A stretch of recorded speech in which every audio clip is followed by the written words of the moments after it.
Aujourd'hui, on explore ensemble l'un des passages les plus mystérieux de la Genèse, le chapitre 2, versets 8 à 17.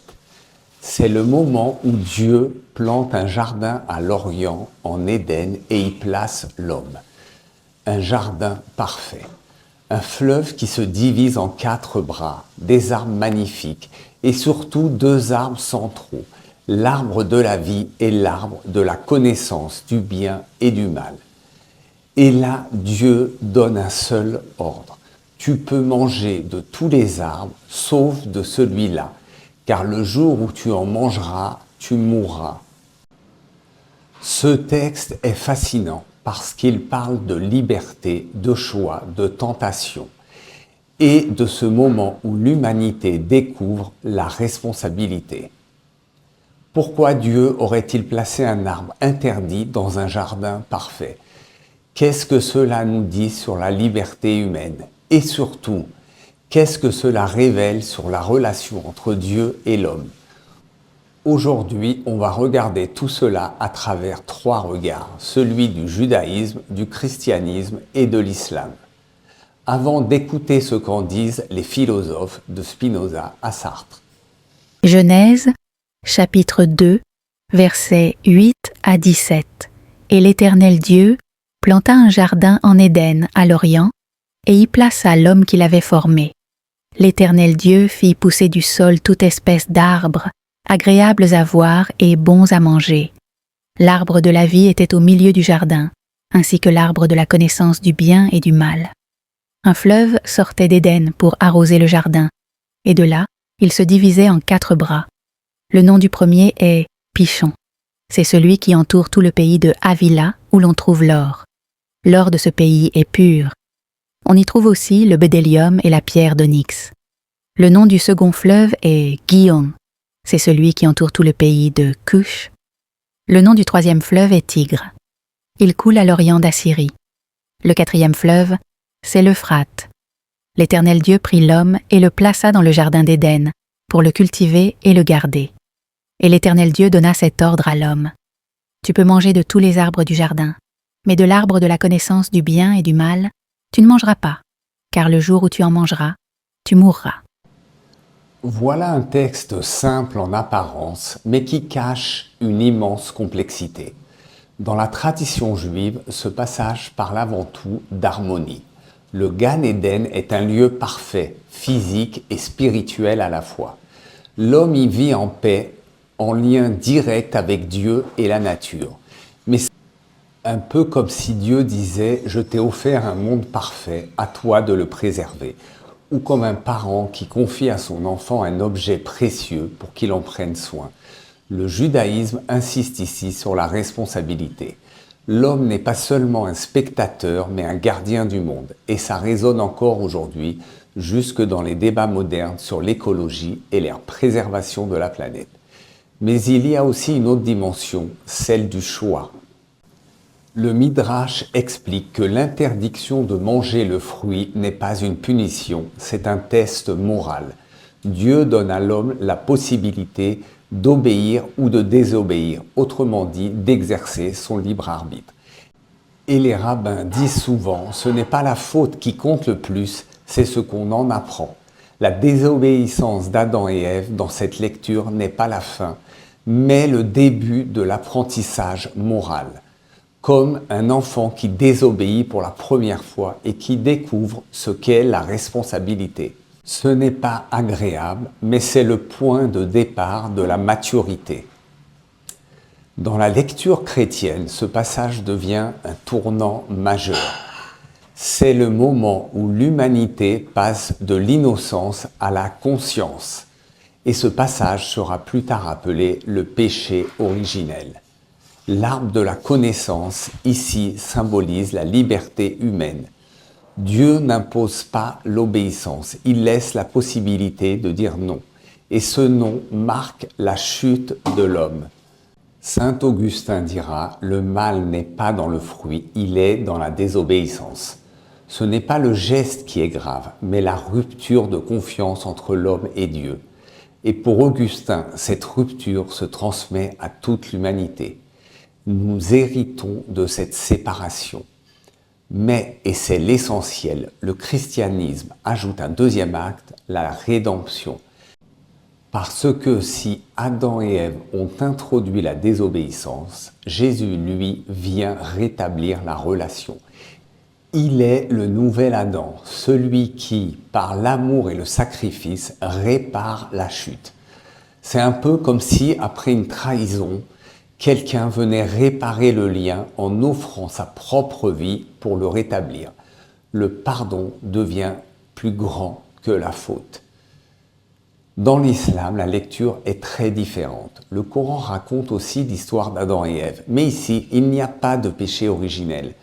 Quand Adam et Ève mangent du fruit, ils se repentent et Dieu les pardonne. Ce n'est pas une rupture éternelle, mais un apprentissage. La désobéissance devient le premier pas de l'expérience humaine. Se tromper, demander pardon et recommencer. Dans cette perspective, la terre n'est pas une punition, mais une école. L'homme y apprend la responsabilité et la discipline spirituelle. Le Coran insiste sur la taouba, la repentance sincère. Chacun est responsable de ses choix, mais aussi capable de revenir à Dieu. C'est un peu comme un professeur bienveillant. Il ne punit pas l'élève qui se trompe, il l'aide à comprendre pourquoi il s'est trompé. Et c'est justement cette pédagogie divine qui fonde la miséricorde. Alors voilà, on a vu comment les trois grandes traditions expliquent la liberté de l'homme face à Dieu. Mais une question reste ouverte. Cette liberté est-elle réelle? Ou bien n'est-elle qu'une illusion? C'est ici que les philosophes entrent en scène et ils ne sont pas d'accord entre eux. Nous allons aborder trois grands axes de réflexion. D'abord, la question du libre arbitre. L'homme est-il vraiment libre ou seulement convaincu de l'être? Ensuite, la tentation et la rupture de Dieu. Pourquoi un Dieu parfait permet-il la possibilité du mal? Et enfin, le sens de la faute et du péché originel. Cette désobéissance est-elle une chute, un apprentissage ou une révélation de la liberté humaine? Allez, c'est parti, commençons par le libre arbitre. Une question fondamentale que tous les philosophes se posent. Est-ce une véritable liberté ou sommes-nous tous en réalité gouvernés par des causes extérieures? Pour Spinoza, la liberté telle qu'on l'imagine n'existe pas. L'homme croit choisir, mais il agit en réalité selon sa nature, ses désirs et les causes qui le traversent. Adam, dans le jardin, ne désobéit pas par choix. Il agit parce qu'il est curieux, parce qu'il ignore les conséquences. Pour Spinoza, être libre, ce n'est pas faire ce qu'on veut, c'est comprendre pourquoi on agit. La liberté, c'est la lucidité. C'est comme quelqu'un pris dans la tempête. Tant qu'il lutte contre le vent, il se sent prisonnier.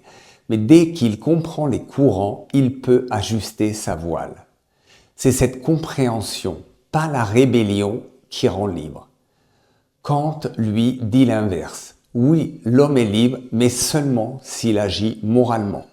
La liberté, ce n'est pas suivre ses envies, c'est suivre sa conscience. Dans la Genèse, l'interdiction de Dieu devient alors une épreuve morale. Adam est libre, mais sa liberté est vraie seulement s'il choisit d'obéir. Non par peur du châtiment, mais par respect pour la loi juste. C'est comme un étudiant seul à un examen. Il peut tricher, personne ne le verra. Mais s'il choisit de ne pas le faire, alors il est vraiment libre parce qu'il obéit à sa propre conscience. Et puis il y a Sartre, lui dit « l'homme est condamné à être libre. Aucun Dieu, aucun destin ne décide à notre place. » Et cette liberté totale fait peur. Adam et Ève, pour Sartre, ne commettent pas seulement une faute, ils découvrent qu'ils sont libres et donc responsables. C'est comme un artiste devant une toile blanche. Rien n'est tracé, chaque trait est une décision et chaque erreur irréversible. Et maintenant, on passe à la deuxième partie, la tentation et la question de la nature de Dieu. Si Dieu est tout-puissant et bon, pourquoi introduire une tentation qui pourrait mener à la désobéissance? Pourquoi placer dans un monde parfait un arbre interdit? Pour Thomas d'Aquin, c'est simple. Sans tentation, pas de liberté. Dieu ne veut pas de robots. Il veut des êtres capables de choisir le bien par amour, pas par contrainte. C'est comme un parent qui laisse son enfant marcher seul pour qu'il apprenne à ne pas tomber. Le risque fait partie de la croissance. Mais Nietzsche, lui, voit tout cela autrement. Pour lui, cette soi-disant liberté est une illusion. L'homme croit choisir, mais il agit sous l'emprise de valeurs imposées, celles de Dieu, de la peur et de la morale.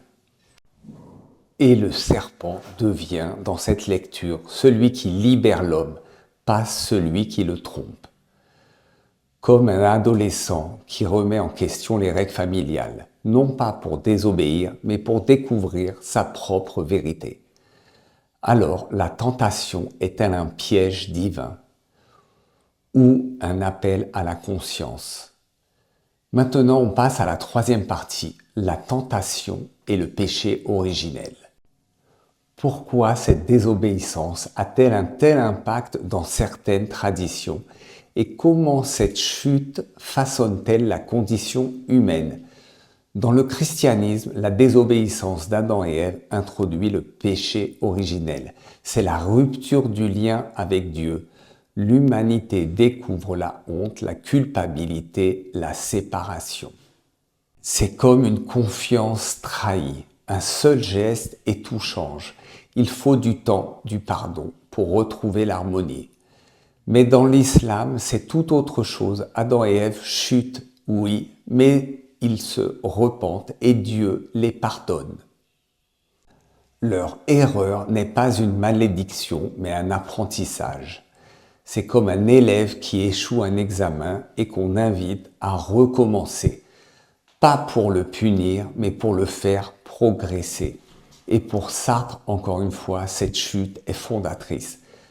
Adam découvre la liberté et cette liberté le définit plus que la faute. Comme un enfant qui dit non pour la première fois. Ce non le sépare, mais aussi le fait exister.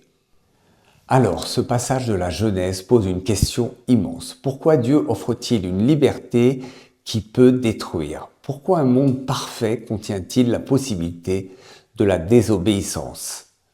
Les traditions religieuses répondent chacune à leur manière. Pour le judaïsme, la liberté est un appel à la responsabilité. Pour le christianisme, c'est une épreuve qui mène au salut. Et pour l'islam, un chemin de retour fait de pardon et de discipline. Et puis viennent les philosophes. Spinoza qui dit que la liberté est une illusion. Kant qui voit en elle une loi morale. Et Sartre qui nous rappelle qu'elle est un fardeau inévitable. Au fond, ce texte ne parle pas seulement d'Adam, il parle de chacun de nous. De cette tension entre le désir de savoir, la peur de se tromper et le courage de choisir. Croire, désobéir, résister, ce sont peut-être trois mots pour dire la même chose, l'expérience humaine de la liberté. Si vous avez aimé cet épisode, n'oubliez pas de liker, de vous abonner et de partager la vidéo. Ça m'aide énormément à continuer ce travail.